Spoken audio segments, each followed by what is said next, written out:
Olá, bom dia. Estamos iniciando agora a videoconferência de resultados do segundo trimestre de 2023 da ENGIE Brasil Energia. Sou Adriana Wagner, analista de relações com investidores da companhia, e gostaria de fazer alguns avisos antes de iniciarmos a videoconferência. Neste momento, as pessoas conectadas estão no modo ouvinte. Mais tarde, quando abrirmos a sessão de perguntas e respostas, os participantes poderão enviar seus questionamentos pela ferramenta de Q&A do Zoom. Cabe lembrar que esta videoconferência está sendo gravada. Disponibilizamos em nosso website www.engie.com.br/investidores os arquivos da apresentação e do release de resultados, além da ITR e demais documentos arquivados ontem na CVM, onde são divulgadas em detalhes as análises das demonstrações financeiras, dos resultados operacionais, indicadores ESG e avanços na implantação de novos projetos, entre outros fatores de destaque do período. Antes de prosseguir, esclarecemos que eventuais declarações que possam ser feitas durante esta videoconferência relativas às perspectivas dos negócios da companhia devem ser tratadas como previsões, dependentes da conjuntura econômica do país, do desempenho e da regulamentação do setor elétrico, além de outras variáveis e, portanto, estão sujeitas a mudanças. Lembramos que os jornalistas que desejarem fazer perguntas podem fazê-lo por e-mail, enviando-as à assessoria de imprensa da companhia. Para apresentar o desempenho da ENGIE Brasil Energia no segundo trimestre de 2023, estão conosco hoje Eduardo Takamori, diretor financeiro, e Rafael Bósio, gerente de relações com investidores da companhia. Agora, eu passo a palavra ao Takamori para iniciar a apresentação. Takamori, por favor, pode prosseguir. Bom dia, consegue me escutar? Perfeito. Bom dia a todos. Primeiramente, obrigado pela presença de todos. Eu estou muito feliz de estar aqui com vocês hoje. Vai ser a primeira vez que eu vou falar como CFO aqui da ENGIE Brasil Energia, sucedendo o Marcelo Malta, que nos acompanhou até o trimestre passado. E indo direto para esse slide de destaques aqui, eu acho que primeiro vale uma nota de que esse trimestre foi muito animado aqui na ENGIE Brasil Energia. A gente teve diversos eventos relevantes, muitos deles não caixa, e destacando aqui o EBITDA, vale notar que a gente teve um EBITDA ajustado de 1,8 bi, comparado com 1,9 do segundo trimestre do ano passado, que representa uma queda de 5,2%. Mas já vale o primeiro disclaimer aqui, que vale notar que esse EBITDA ajustado do tratamento contábil do ativo de transmissão aumentou mais de 10%, aumentou 10,9%, como nós vamos ver lá nos slides finais da parte financeira. E quando a gente pega a base semestral, 6 meses de 22 contra 6 meses de 23, a gente percebe esse aumento de 2,3% no EBITDA entre períodos. Como os principais drivers, eu já tinha antecipado aqui que muitos deles foram não caixa, o efeito não caixa, e os três principais drivers desse trimestre são não caixa, né? O primeiro deles, 239 milhões de efeito positivo, foi a título de reconhecimento de valor justo da usina de Estreito. Esse foi um processo iniciado já há algum tempo pela ENGIE, mas que teve uma movimentação no segundo trimestre, que trigou esse reconhecimento. E, em resumo, a concessão de Estreito vai ser estendida em 2 anos e 4 meses, mais ou menos, como reconhecimento do excludente de responsabilidade que gerou atraso no período de construção da usina. Como os efeitos negativos, a gente teve, em resumo, um efeito importante do IPCA, desse segundo trimestre, comparado com o IPCA do mesmo período do ano passado, e isso naturalmente faz com que você tenha uma remuneração menor, tanto do ativo financeiro das usinas da geração Jaguara e Miranda, que parte regulada ela é marcada em FRS, né, ativo financeiro, e também uma remuneração menor de ativos de contrato, que são os ativos de transmissão. E, naturalmente, além disso, a gente teve uma revisão tarifária periódica dos ativos de transmissão, que impactou negativamente 64 bilhões, também não caixa, né? A revisão se deu agora na virada dos semestres, mas também por questão contábil, a gente tem que fazer esse reconhecimento dos valores futuros, né?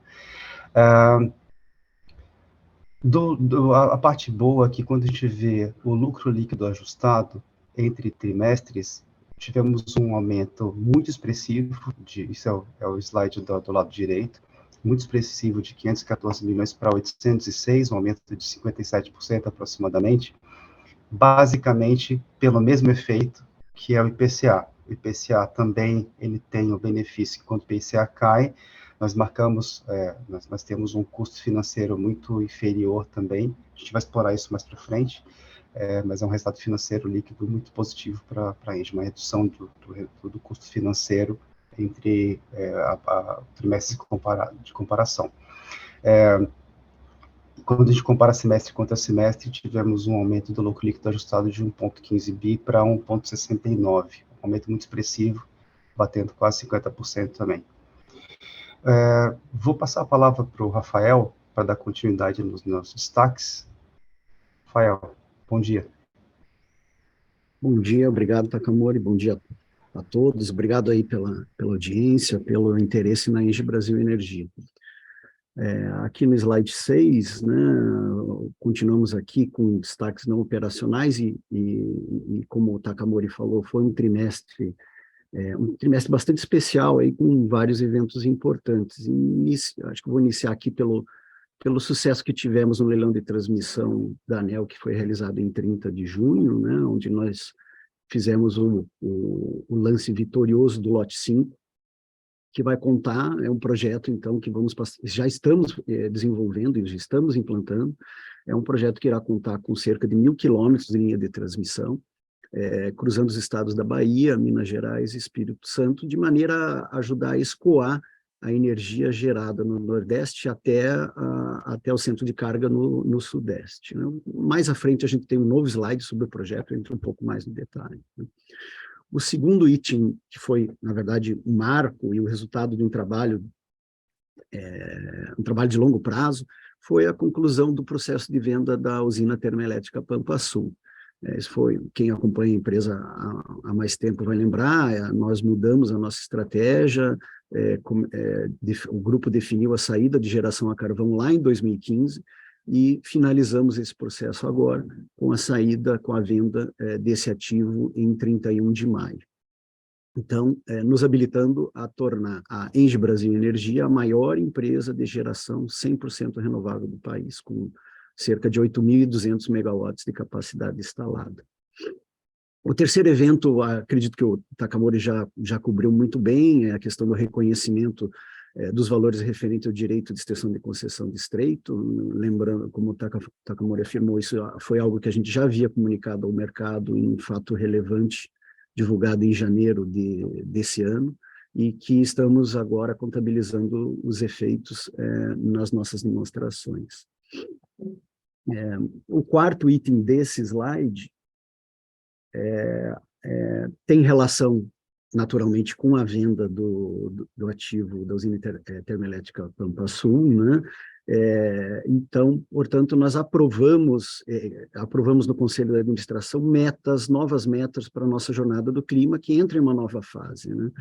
Entre essas metas, nós temos meta de reduzir em 30% a intensidade de emissões até 2025, 56% até 2030, em relação ao que tínhamos de intensidade em 2021, continuidade de ampliação em energia renovável, que estamos fazendo, né, com a implantação de novos projetos, ter 100% dos nossos ativos com planos de adaptação climática, e estamos cientes também, algo que vale mencionar, que com a venda de Pampa Sul, nosso maior desafio passa a ser a redução de intensidade de emissões no escopo 3, ou seja, aqueles vindos de terceira parte. Por isso, nós temos uma meta, que é engajar 100% dos principais fornecedores da companhia a definirem metas alinhadas à ciência, SBTI, até 2030. Então, isso é um novo avanço. A gente entra numa nova fase da nossa jornada do clima. Próximo slide, por favor, Ivani. Isso, no slide 7, nós destacamos a assinatura do contrato para a modernização das unidades geradoras da usina hidrelétrica de Jaguara, contrato no valor de em torno de 515 milhões de reais. Só para lembrar, Jaguara, assim como Miranda, foram dois ativos que foram adquiridos pela Engie em 2017, e a usina Jaguara, ela iniciou sua operação em 1971, então há mais de 50 anos. Chegou o momento de fazer uma modernização, e nós estamos buscando com isso ampliar a vida útil, a confiabilidade da usina e também a sua disponibilidade. Isso é um projeto que vai levar alguns anos, com expectativa de encerramento em 2028. Um outro destaque do trimestre foi a elevação dos ratings, nossos ratings pela Fitch Ratings, passando de BB para BB+, isso em decorrência, né, da elevação também do rating soberano. Então, agora, nós continuamos com o nosso rating um degrau acima do rating soberano e estamos a um degrau do grau de investimento, ou seja, se o rating soberano sofrer um novo uplift, a gente naturalmente vai ter oportunidade de ter um rating de grau de investimento aqui na Engie Brasil Energia, voltar a ter um rating de grau de investimento aqui na Engie Brasil Energia. E finalizando, o nosso conselho aprovou a distribuição de dividendos intercalares no valor de 767 milhões, representa um payout de 55%, as ações ficando ex-dividendos agora em 22 de agosto. Aqui é importante ressaltar que esse payout ele respeita a nossa política de dividendos, é o piso, e isso é uma decorrência do planejamento, do planejamento de caixa da companhia, da gestão da companhia, e que permite continuar a busca de novas oportunidades, procurar capturar novas oportunidades de curto prazo que estão surgindo, além de fazer frente ao nosso plano de investimentos, como a gente vai ver na sequência, eu vou apresentar aí o nosso plano de expansão, né? E também os demais compromissos que temos acordados. Podemos seguir, Vani, por favor? Indicadores ESG, que trimestralmente nós atualizamos, muitos deles, naturalmente, já refletindo a nossa estratégia de saída de geração a carvão, se compararmos aí, principalmente com o ano de 2021, então, vocês podem observar que tanto intensidade como emissões totais e captação d'água tiveram uma queda significativa, muito em decorrência da alienação de complexo termoelétrico Jorge Lacerda e agora também da venda de Pampa Sul. E algo que também se reflete, né, no percentual de mulheres na força de trabalho, uma vez que há uma concentração maior de homens nos ativos, nos nossos ativos. Próximo slide, por favor. Vamos entrar agora na seção de comercialização de energia. Creio que aqui a gente está mostrando aí bons resultados do trimestre, né? Se vocês analisarem o gráfico do lado esquerdo, que é, na verdade, um resumo do nosso balanço de energia, vão constatar que nós continuamos com um alto índice de contratação no curto e médio prazo e continuamos a reduzir a descontratação para os anos mais à frente. Nós vendemos, em média, em torno de 64 megawatts médios aí de 2023 a 2028, e a notícia boa é que nossos preços médios de venda, preço líquido médio de venda, continua em patamares elevados. Isso é natural, nós temos como eu disse, um nível alto de contratação, cerca de 1/3 da nossa contratação no mercado regulado, com contratos indexados de longo prazo, e que nos garantem essa estabilidade na receita, estabilidade na geração de resultado e uma consistência também. Então, isso é uma segurança que a empresa acaba oferecendo ao ter essa estratégia de venda gradual da energia e venda antecipada da energia, para que não seja pega de surpresa em momentos como a gente está experimentando agora, de um nível mais baixo do preço, seja por uma boa hidrologia, seja por um excesso de oferta, qualquer que seja o motivo, a gente acaba ficando protegido. Próximo slide, por favor. Ainda em estratégia de comercialização, outra boa notícia, né, são os resultados que a gente tem colhido na captura, né, da migração daqueles consumidores que estão saindo do ambiente de contratação regulada para o mercado livre. Nosso número de consumidores livres aumentou 23% em relação ao segundo trimestre de 2022. O número de unidades consumidoras aumentou 16%. E a gente tem mantido o nosso market share em torno de 9%. Então, a gente está indo para mais por varejo, onde a gente identifica um retorno mais competitivo, podendo ainda oferecer produtos renováveis para os nossos clientes com um custo mais baixo do que ele acaba encontrando na sua distribuidora. Próximo slide, próxima sessão, por favor. Agora, fazendo uma atualização dos projetos que estão em implantação, nós estamos com diversas frentes de trabalho, o que comprova a nossa capacidade de entrega. Somente em geração, estamos com 3 projetos que vão adicionar mais de 2 gigawatts de capacidade instalada nos próximos anos. O primeiro dele, que está entrando em operação agora em 2023, é o Conjunto Eólico Santo Agostinho. Santo Agostinho já está com 73% do avanço físico das obras, apesar de termos enfrentado aí o desafio, alguns incidentes, 2 incidentes, na verdade, com pás de aerogeradores, um no dia 4 de julho e outro agora na última sexta-feira, as avaliações que foram feitas, os resultados das investigações até o momento, nos dão conforto para manter a previsão de operação comercial integral até o final desse ano. Então, tudo continua conforme o cronograma físico-financeiro. Ao final do segundo trimestre, tínhamos 21 aerogeradores em operação comercial e em testes, e agora, até ontem, nós adicionamos mais 6 aerogeradores. O comissionamento continua. Próximo slide, por favor. Agora vamos para Conjunto Eólico Serra do Assuruá. Esse é um dos maiores projetos eólicos do Grupo ENGIE no mundo em implantação, um projeto bastante grande, 846 megawatts de capacidade instalada, que vai demandar em torno de 6 bilhões de reais em investimentos. Nós iniciamos a implantação de Serra do Assuruá agora em 2023, com estimativa de início da operação gradual, né, tem um ramp-up, para o segundo semestre do ano que vem, e que vai garantir o direito ao desconto da tarifa de transmissão durante toda a sua autorização de operação, que vai ser um diferencial competitivo no futuro. Esse produto, ou seja, a energia desse parque, ela vai ser bastante competitiva. E vai ser direcionada, está sendo já direcionada ao ambiente de contratação livre, como pode ser verificado, né, na análise do nosso balanço de energia, como eu falei lá atrás. A gente continua vendendo aos poucos energia para 25, 26 e 27, e muito dessa energia sai do nosso portfólio, mas também sai do aumento de recursos próprios, né? As obras já estão em andamento e vamos continuar avançando.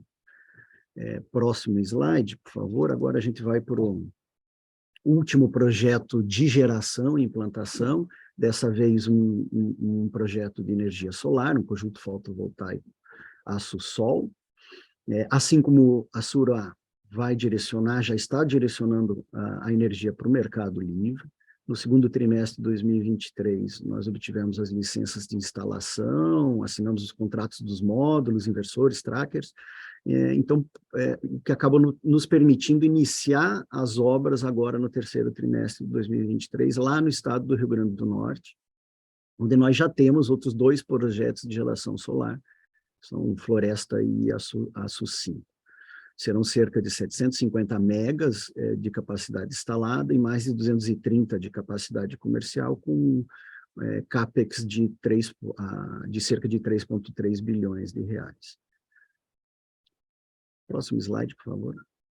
Agora, saindo um pouco de geração, entrando nos projetos em implantação no segmento de transmissão. O primeiro deles, que é Gavião Real, foi um projeto que nós adquirimos no ano passado, e prevê a ampliação, na verdade, né, da subestação Tacaunas, que faz parte de Novo Estado, outro sistema de transmissão, o nosso outro sistema, um dos outros dois sistemas de transmissão que já temos em operação. Ele irá demandar 81 milhões de reais, devendo entrar em operação no início do próximo ano, com uma antecipação bastante significativa em relação ao prazo limite da ANEEL. E agora o novo slide 17, se não me engano, é o novo slide do projeto de transmissão Asa Branca, né? Estamos agora nominando o lote 5 do leilão, agora de 30 de junho, Asa Branca Transmissora de Energia. Esse será nosso quarto ativo no segmento de transmissão.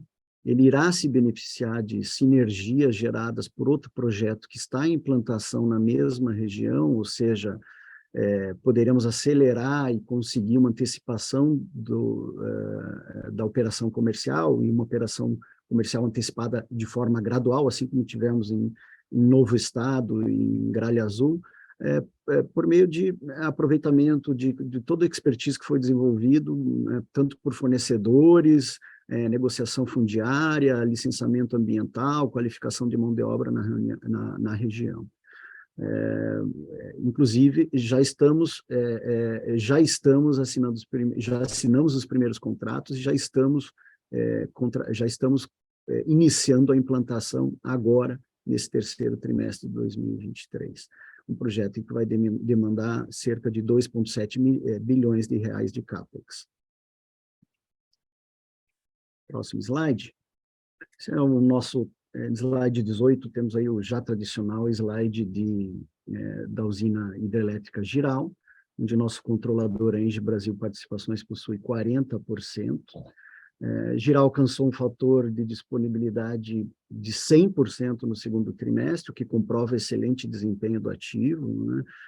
Como já é de conhecimento do mercado, estamos aguardando a sinalização do controlador para o início do processo de transferência da sua participação nesse ativo, que vai contar com a análise de um comitê independente de transações com partes relacionadas, que será liderado pelos minoritários. Até o momento não temos nenhuma novidade quanto ao início do processo de transferência, mas mantemos interesse no ativo. O último slide agora é o último slide dessa sessão aí de expansão, onde nós apresentamos, né, o potencial que temos ainda de crescimento, com um pipeline ainda vigoroso de projetos em estágio mais avançado de implantação, quase 1,8 gigawatt de projetos eólicos e fotovoltaicos a serem implantados quando encontrarmos as melhores condições, tanto comerciais como de alavancagem, e, portanto, estamos preparados aí para continuar crescendo. Bom, encerro a minha fala nesse momento, volto com vocês no Q&A e passo a palavra para Eduardo Takamori apresentar o nosso desempenho financeiro no segundo tri. Obrigado, Rafael. Ótimo overview dos projetos, do que a gente tem pela frente, tem bastante coisa pela frente. Eu gostaria de ressaltar nesse slide algumas métricas de performance muito importantes da Engie Brasil Energia. A primeira delas, na parte central do slide, é que a gente manteve um retorno sobre capital investido superior a 20%, bastante em linha com os anos de 21 e 22, que é uma marca muito boa. Além disso, a gente alcançou um retorno sobre o equity, que é o gráfico da esquerda, um retorno sobre o equity de 35%, que também é excepcional e é, inclusive, superior aos anos anteriores. E essa criação de valor para o acionista, ela é fruto de uma gestão naturalmente muito eficiente, ela é estratégica, antecipativa, tanto que a gente conseguiu antecipar a contratação do nosso portfólio de forma significativa, já antecipando o movimento de queda de preços. E além disso, a gente teve ao longo desses últimos anos, uma diversificação de portfólio, também fruto dessa decisão estratégica, que permite que a gente tenha uma receita, um EBITDA também diversificado e muito sólido. No lado direito desse gráfico, vocês podem ter alguns números, mas o que eu queria destacar aqui é que a gente investiu mais de 25 bi nesses últimos 7 anos, no período de 16 a 22, tanto buscando diversificação do portfólio, que tanto que a gente entrou em gás e transmissão de energia nesse período, e também quanto de crescimento de energias renováveis, também pelos indicadores que vocês conseguem observar no slide. E na parte de baixo, notem que o efeito dessa decisão estratégica executada ao longo dos últimos anos permitiu que a gente tivesse, que saísse de um portfólio basicamente de geração, em 2016, e agora já tivesse, no dia de hoje, um portfólio 80% representado por geração, sendo que parte desse EBITDA, ele é regulado, ele tem contratos de longuíssimo prazo, então ele já te dá bastante previsibilidade de fluxos. E, além disso, a gente tem 12% da TAG, transporte de gás, e 9% dos ativos já operacionais de transmissão. Naturalmente, esses números devem flutuar ao redor desses indicadores ao longo dos próximos anos. Temos a entrada de diversos projetos renováveis também nos próximos anos. Temos também a entrada de um empreendimento importante de transmissão dentro de alguns anos. Então, fruto de uma estratégia muito planejada, pensada para garantir esses indicadores fantásticos aqui de retorno sobre equity e capital investido. No próximo slide, a gente tem a evolução da receita operacional líquida, e daí, partindo dos extremos, a gente saiu de uma ROL de cerca de 3 bilhões no segundo trimestre de 22 para uma ROL de 2,6 bi nesse último trimestre. Essa variação isso é uma variação de 13%, 2,9%. Desses 400 milhões de variação, a gente tem 4 elementos relevantes aqui, começando pelos 57 milhões de redução. Isso é basicamente em relação a preço e volume de vendas. Isso é top line, né? Receita operacional líquida. Então, a gente teve uma redução de cerca de 4% no volume de vendas nesse trimestre, naturalmente impactado tanto pela saída dos contratos regulados de Pampa, mas também como uma redução da energia fornecida para consumidores livres. E esse efeito foi parcialmente mitigado pelo aumento do preço médio de venda, que mesmo nessa conjuntura desafiadora de preços baixos, nós tivemos um aumento do preço médio em 1,5%. Isso mitiga, em parte, a questão da redução do volume contratado.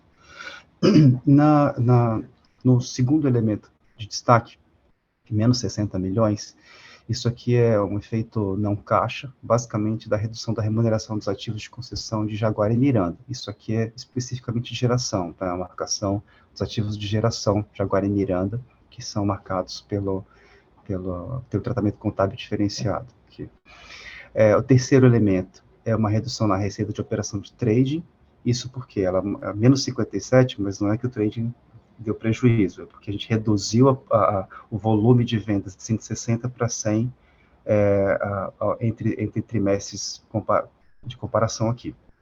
E o último, 214, negativo, também é um efeito não caixa, que é basicamente tudo que a gente já falou no começo. É a redução da remuneração do ativo de transmissão, Jaguara e Miranda,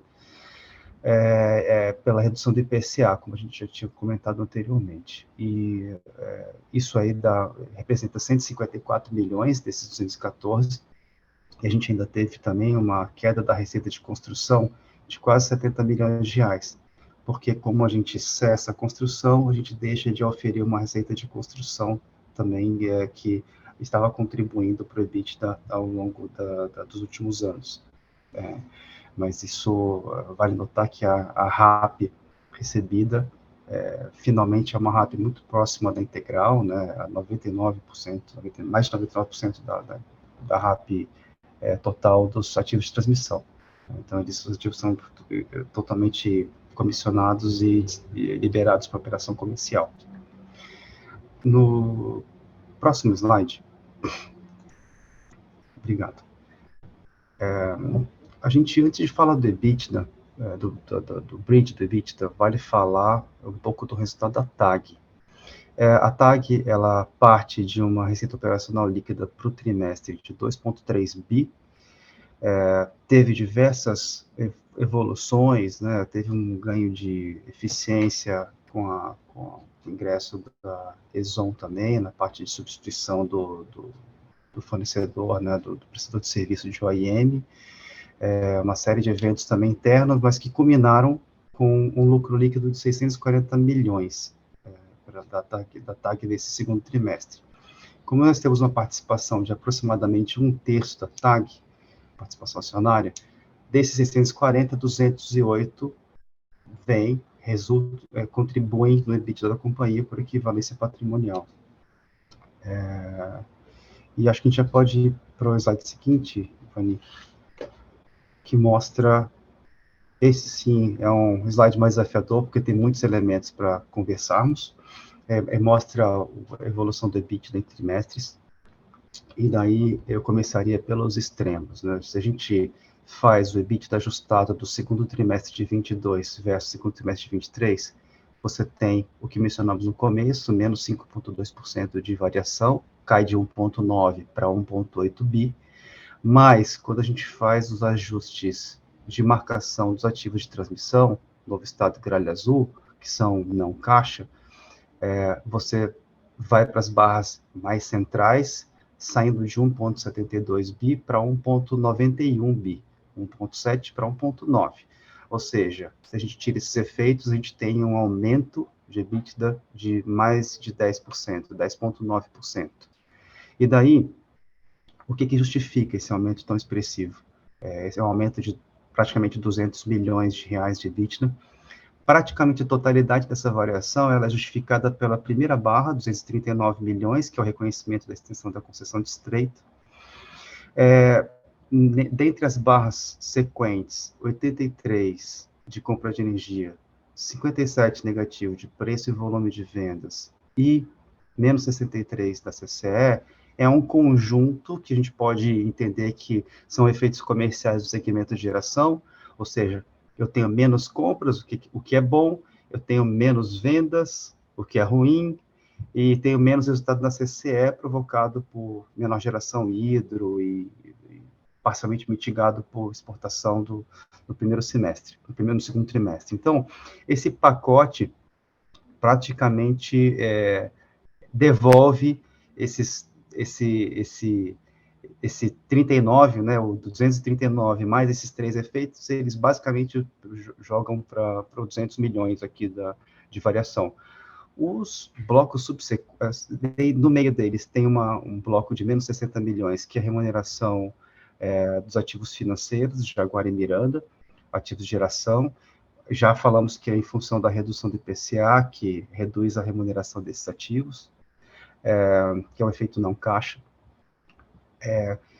Tem uma barra de 71 milhões ali, que ela é um compêndio de diversas rubricas diferentes, desde um reconhecimento de uma evolução desfavorável de uma atuação do fisco, que acaba culminando com o pagamento de ICMS sobre carvão, que a gente adquiriu lá em Pampa Sul, desde o início da operação comercial.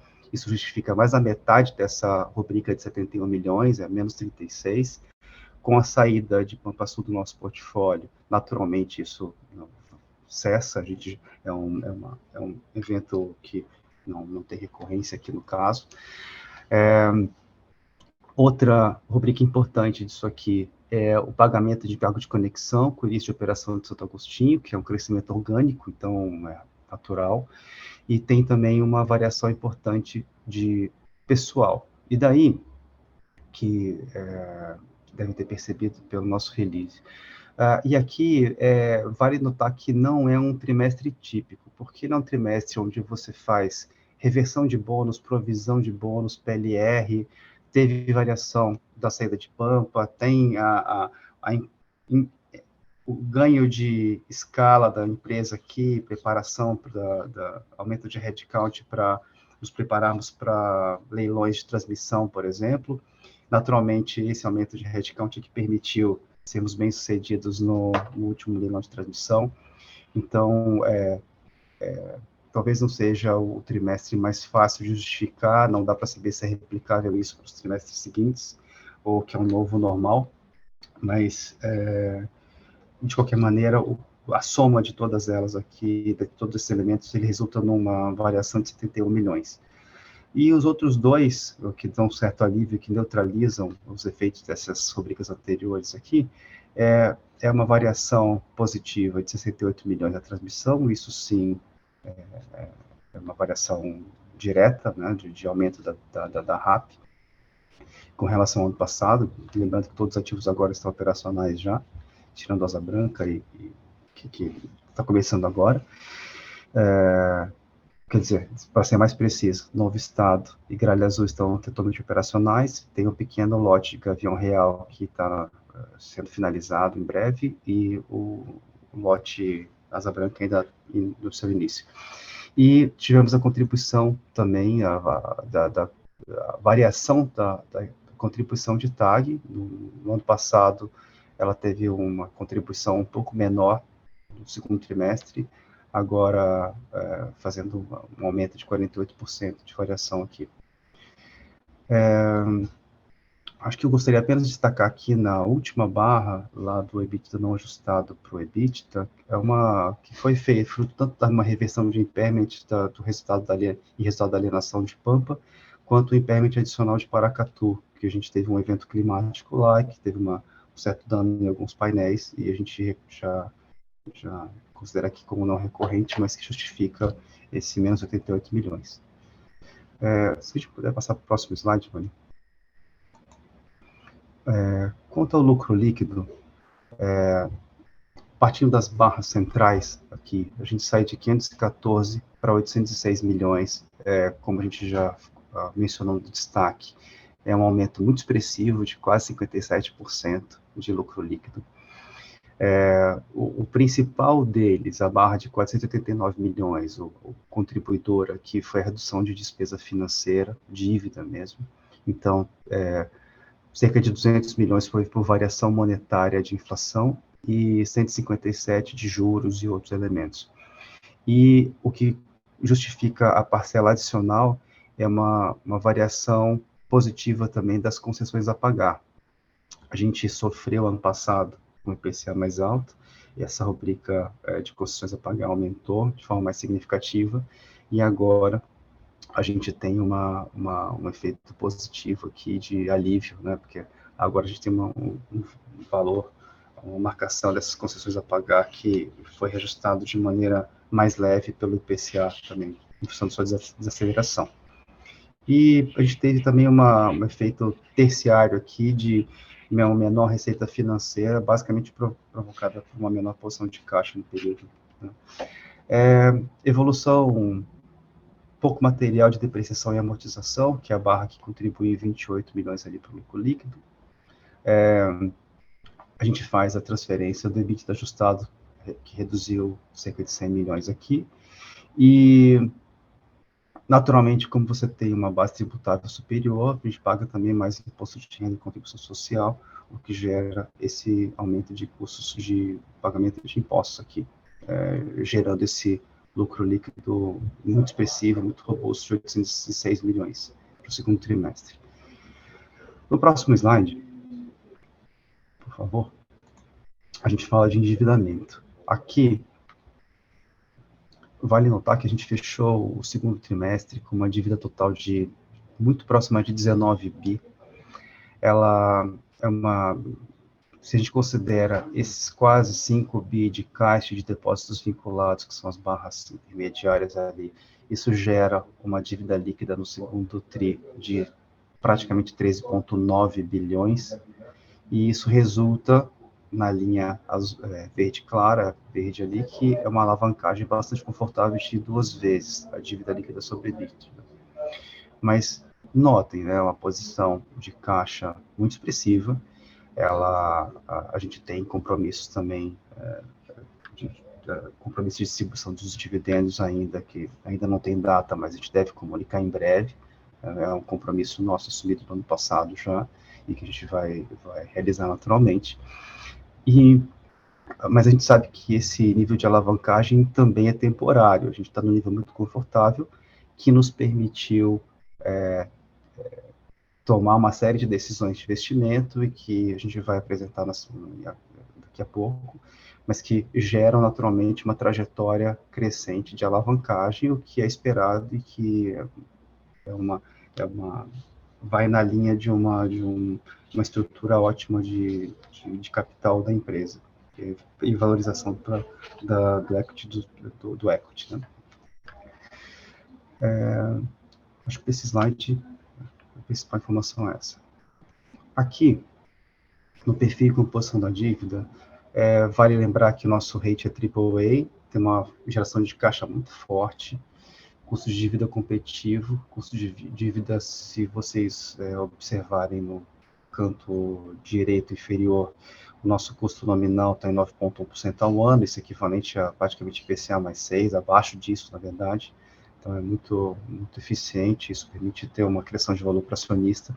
A parte muito importante da composição de endividamento é IPCA, tanto em função de debêntures, quanto tomar as dívidas de bancos de desenvolvimento. E o perfil de vencimento da dívida também é muito confortável, compatível com o nosso desembolso, com nossa geração de caixa. Né? Prazo médio de dívida é bastante elevado também, 7 anos, e naturalmente vamos... acho que vale a pena passar para o próximo slide para comentar um pouco os desafios dos próximos anos. Nesse slide de plano de investimento, a gente nota que, além do esforço já realizado para trás dos 25 bi, nós temos esforços importantes nesses anos de 23, 24 e 25 já comprometidos. Se somarmos as 3 barras, isso totaliza 14 bilhões de reais, fortemente concentrados no ano que vem, e isso justifica, em parte, por que nós estamos fazendo o pagamento de 55% dos dividendos ajustados do primeiro semestre. Aqui, vale destacar que desses 3,8 bi de 23, a gente já fez uma parte significativa desse investimento, mas ainda no segundo semestre ele ainda vai ser dominado por Santo Agostinho, que está em fase final de construção, e ele já requer também investimentos tanto nos projetos de Açu-Sol quanto a Suruá. Em 24, a Suruá continua avançando, tem uma previsão de estar muito próximo da conclusão de Açu-Sol, e a gente começa a Asa Branca, né, são investimentos importantes já em Asa Branca, nosso projeto de transmissão, e 2025 ele fecha a Suruá e vai estar em carga total a Asa Branca, né, vai estar no auge da sua construção ali entre 24 e 25.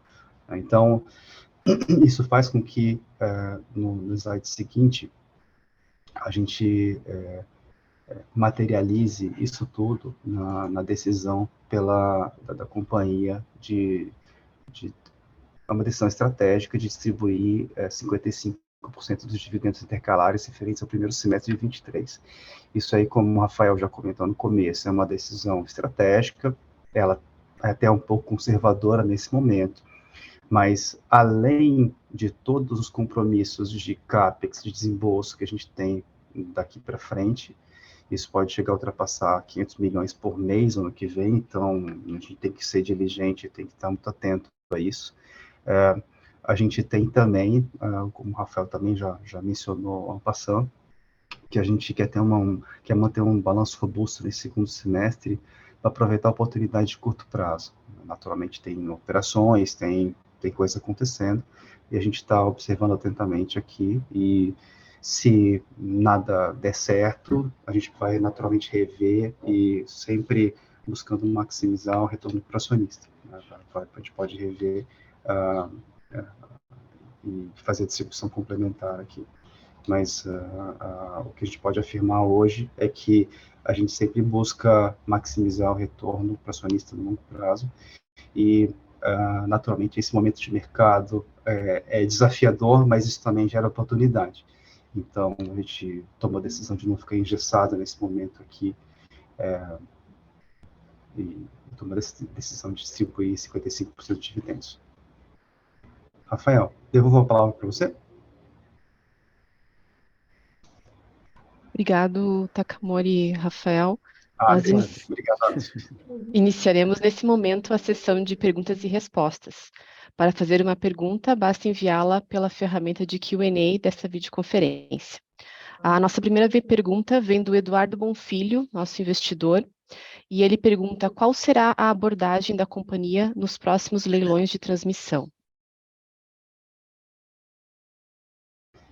Posso puxar, Rafa? Claro, fica à Tá. vontade. Tá? Vocês viram que a gente já tem uma série de compromissos financeiros já comprometidos, né, nos próximos anos, 14 bi, e isso tende a aumentar um pouco mais, com investimentos internos, tudo. E, naturalmente, isso não vai impedir a gente de participar dos próximos leilões de transmissão. O próximo leilão é um leilão muito específico, tem uma série de interrelações entre lotes, o leilão foi desmembrado,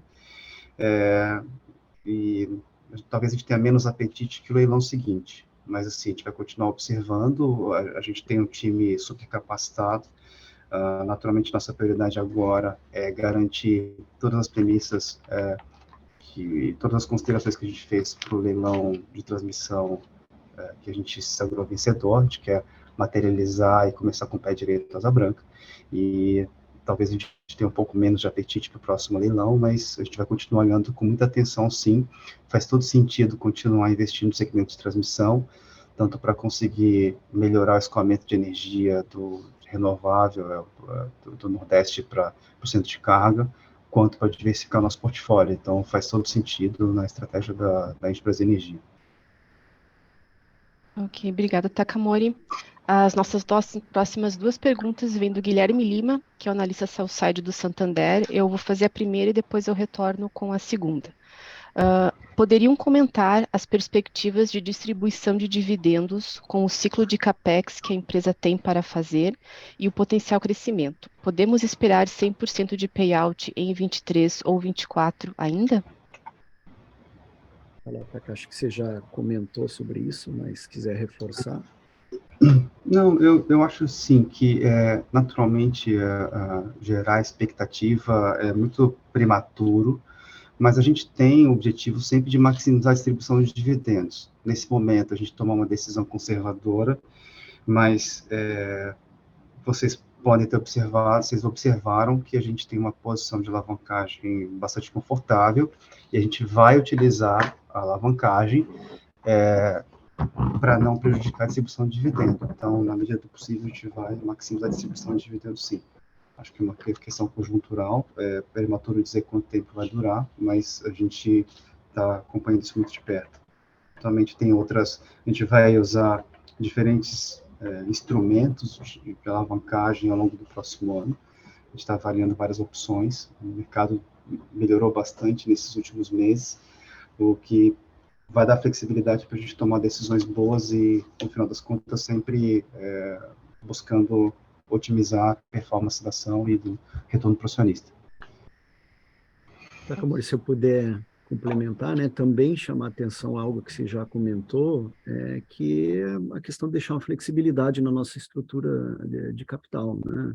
Já há um bom tempo a gente tem comentado no mercado que esperava-se que oportunidades iriam surgir com excesso de oferta, excesso de projetos, alguns projetos podem estar vindo ao mercado, no mercado secundário, empreendedores precisando realizar, né, fazer a saída dos seus ativos, dos seus investimentos. Isso pode apresentar, como a gente falou, né, poderia apresentar oportunidades e é algo que está ocorrendo. Né? A gente não tem nada firmado no momento, mas a gente não quer perder a flexibilidade de caso surja um bom projeto para continuar o crescimento do nosso parque, a gente não quer perder essa oportunidade, né, Takamori?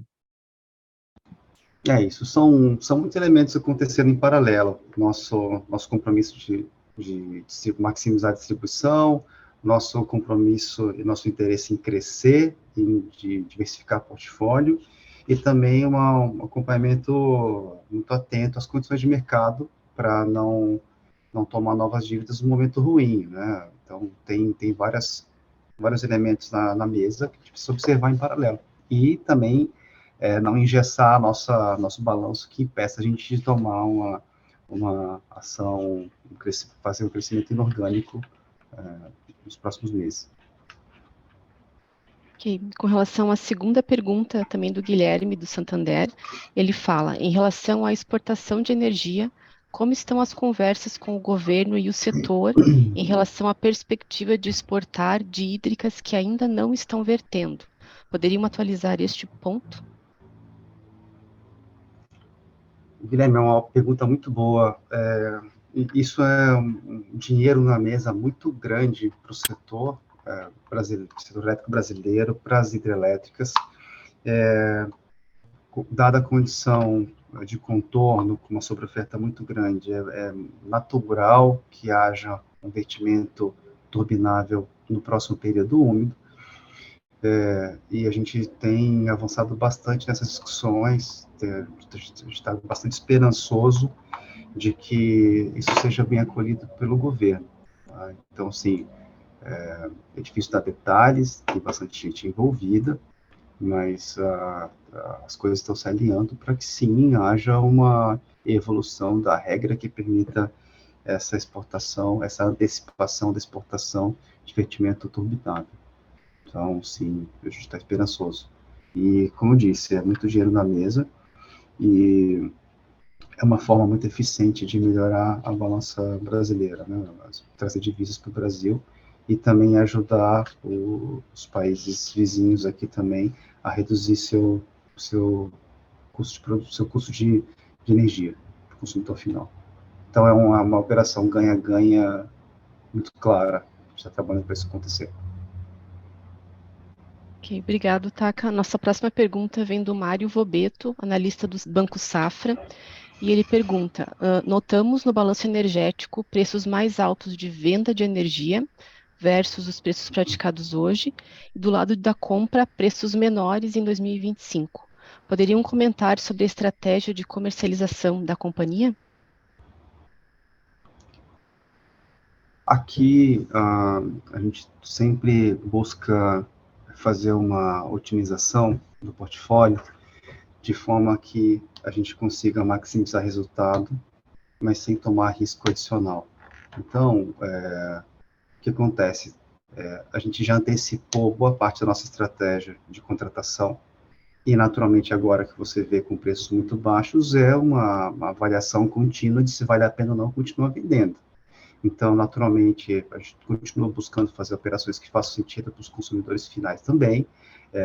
Aliás, é uma parceria, né? Não tem como ser diferente disso, mas naturalmente a gente não vai assumir compromissos que possam trazer arrependimento no longo prazo. Então, a gente acaba sendo um pouco mais seletivo nas operações a partir de agora.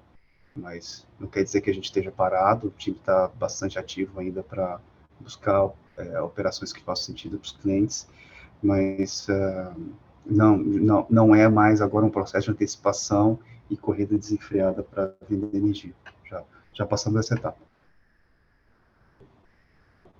Ok, obrigada. Seguindo aqui, nós temos a pergunta do Antônio Riso, analista da Interação, e ele pergunta o seguinte: dá para evoluir em investimentos em geração, aqueles investimentos que estão sem PPA, considerando os preços atuais de energia no Mercado Livre?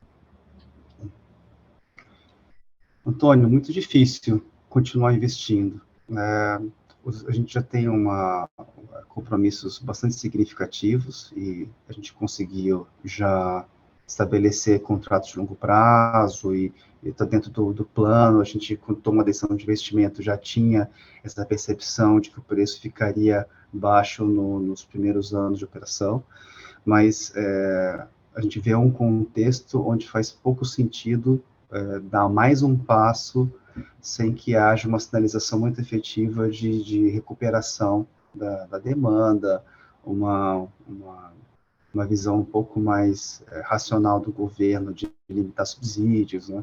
Então, assim, a gente vê com cautela e, nesse momento, a gente tem menos apetite para investir em geração, além dos compromissos que a gente já tem dentro de casa. Não quer dizer que a gente não vai continuar analisando oportunidades de M&A, por exemplo, que tenha de empreendimentos já contratados, né? Porque daí ele não aumenta o nosso risco do portfólio, mas, assim, ações que aumentem a parcela descontratada, me parece que é pouco provável.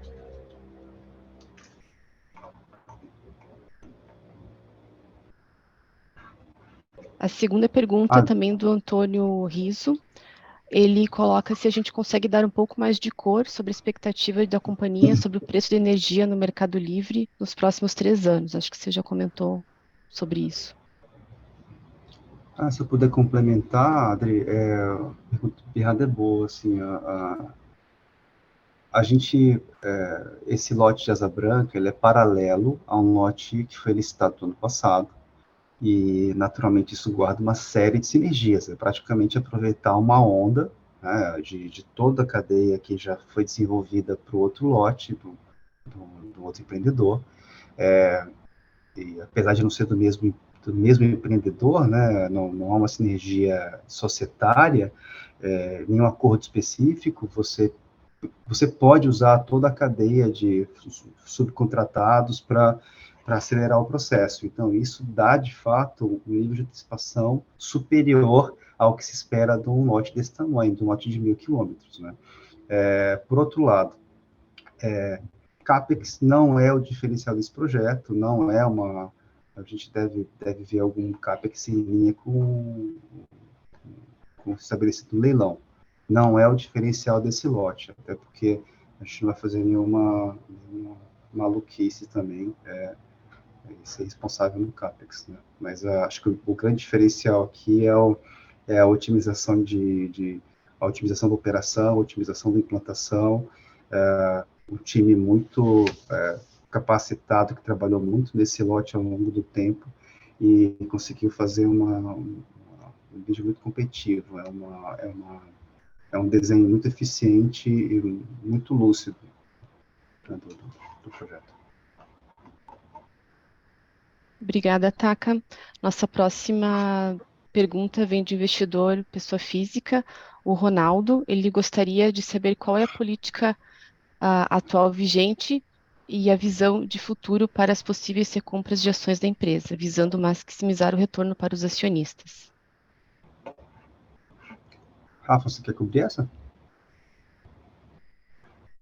Sim, podemos falar. Na verdade, nós não temos uma política de recompra de ações, correto, Takamori? O que nós fizemos no passado foi uma bonificação, né? Nós fizemos um split, mas é algo que sempre está no nosso radar, quando o momento for mais oportuno.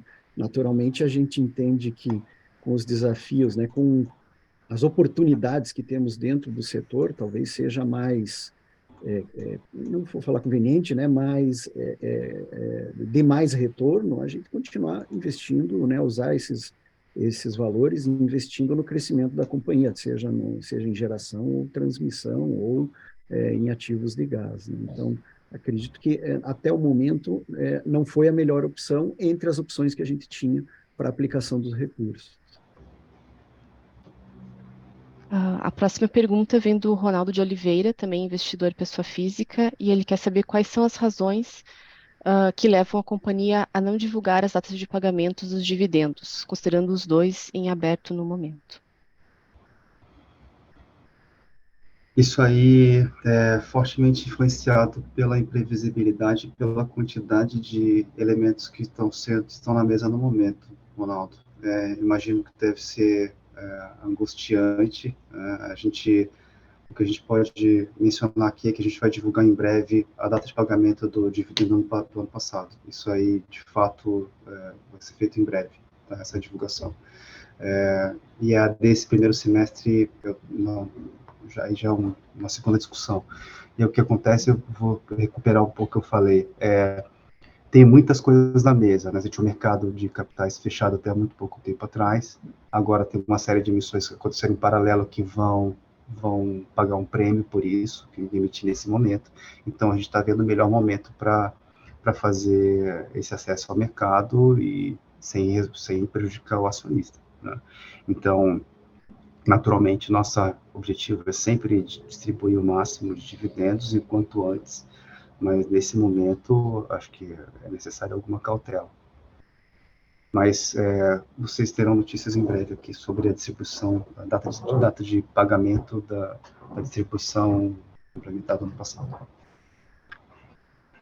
A próxima pergunta vem do Juliano Agege, analista do sell-side do UBS, e ele pergunta qual a expectativa de vocês para o preço piso do PLD em 2024.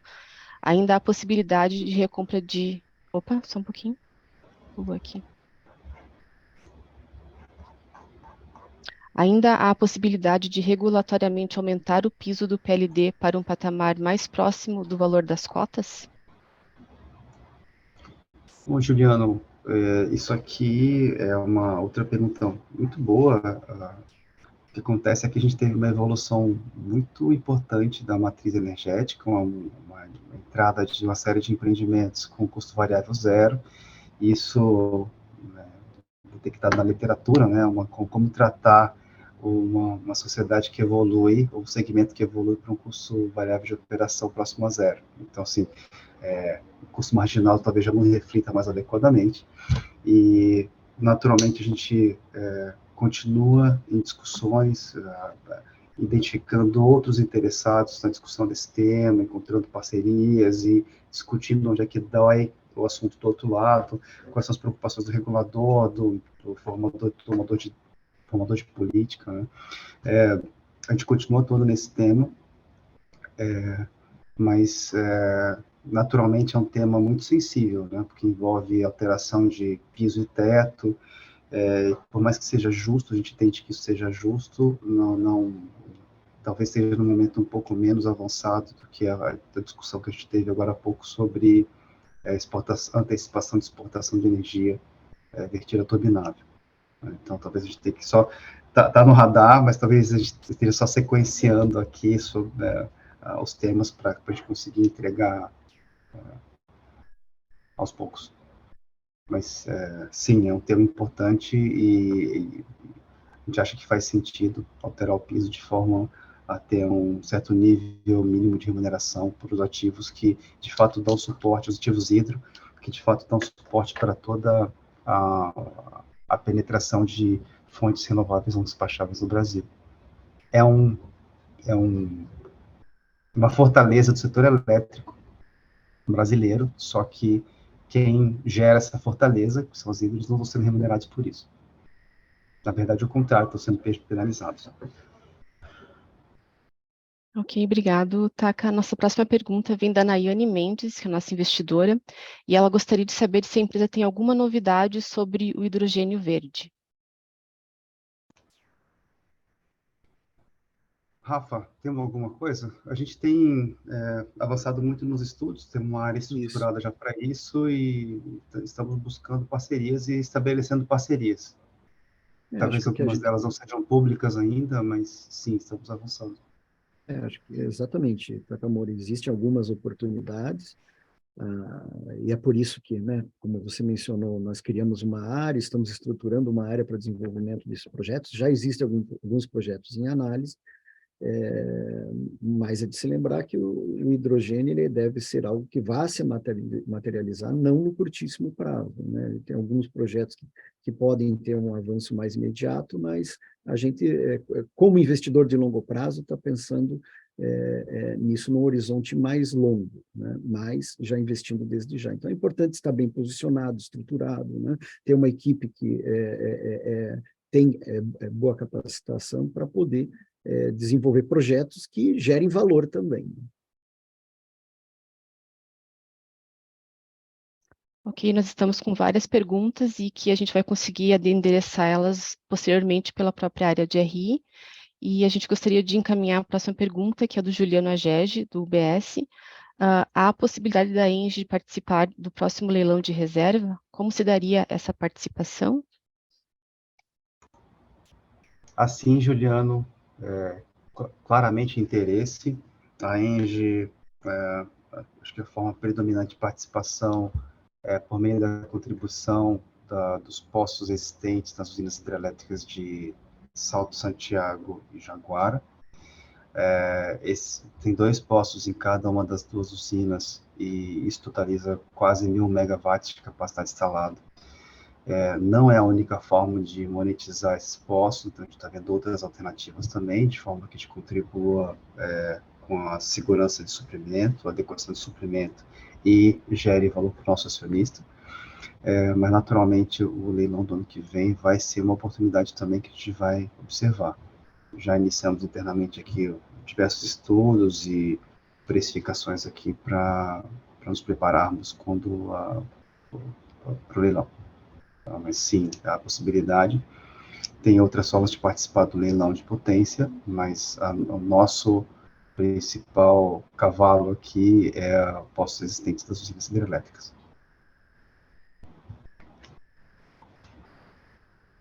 Obrigado, Taka. A próxima pergunta vem do Pedro Machado, também nosso investidor, e ele pergunta: como anda o desenvolvimento e as estratégias do comercializador varejista para atender à abertura de mercado?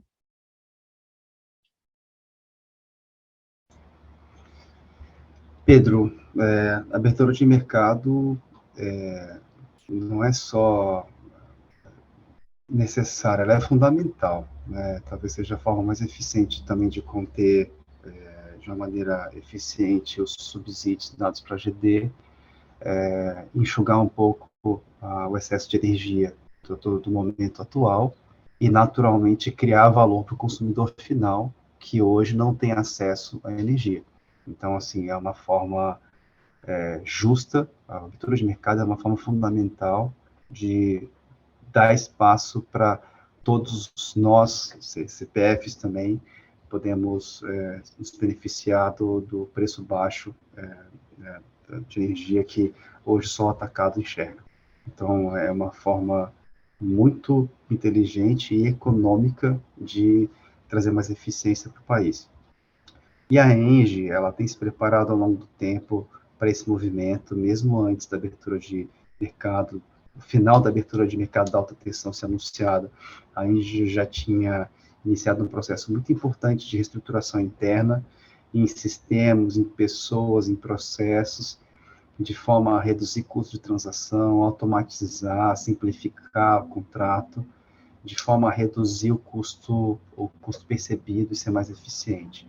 Então, a Engie não vai começar a tomar ações agora com a abertura de mercado, ela já vem tomando, e naturalmente o que o mercado vê é a ponta do iceberg, né? É um canal de comunicação diferente, é um plano de marketing muito mais eficaz e muito mais visual, né? mais claro, mas isso é a ponta do iceberg. A gente tem se preparado ao longo do tempo e tem muita coisa que já foi feita e já está operacional dentro de casa. Então, a gente tá atento, e isso reflete, inclusive, no aumento do número de consumidores que já tivemos nesse último trimestre aqui, quando comparado com o trimestre ano passado.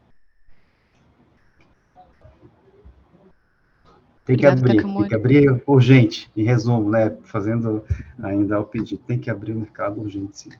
Isso aí. Obrigado, Takamori. A gente tem várias outras perguntas que, devido ao avançar da hora, a gente vai respondê-las diretamente aqui pela área de RI.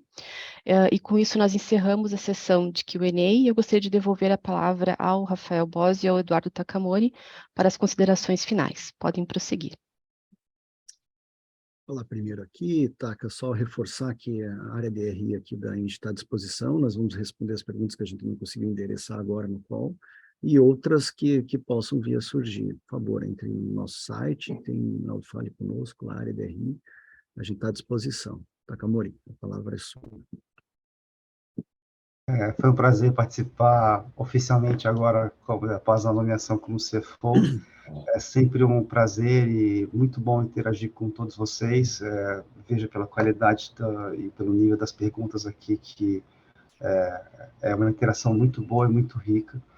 A gente vai internalizar também as que a gente não conseguiu responder em breve. E vamos torcer todos para que o próximo trimestre tenha menos eventos, menos elementos aqui que tumultuem ou poluam um pouco o resultado, né? Assim, e talvez essa série de questões não caixa e não recorrentes, elas poluam um pouco e não permitam que a gente consiga mostrar o excelente trabalho e o excelente resultado que a gente apresentou nesse trimestre, o raiz, né, o resultado raiz aqui. Obrigado a todos pela participação. A videoconferência da Engie Brasil Energia está encerrada. Agradecemos a participação de todos e tenham uma boa tarde.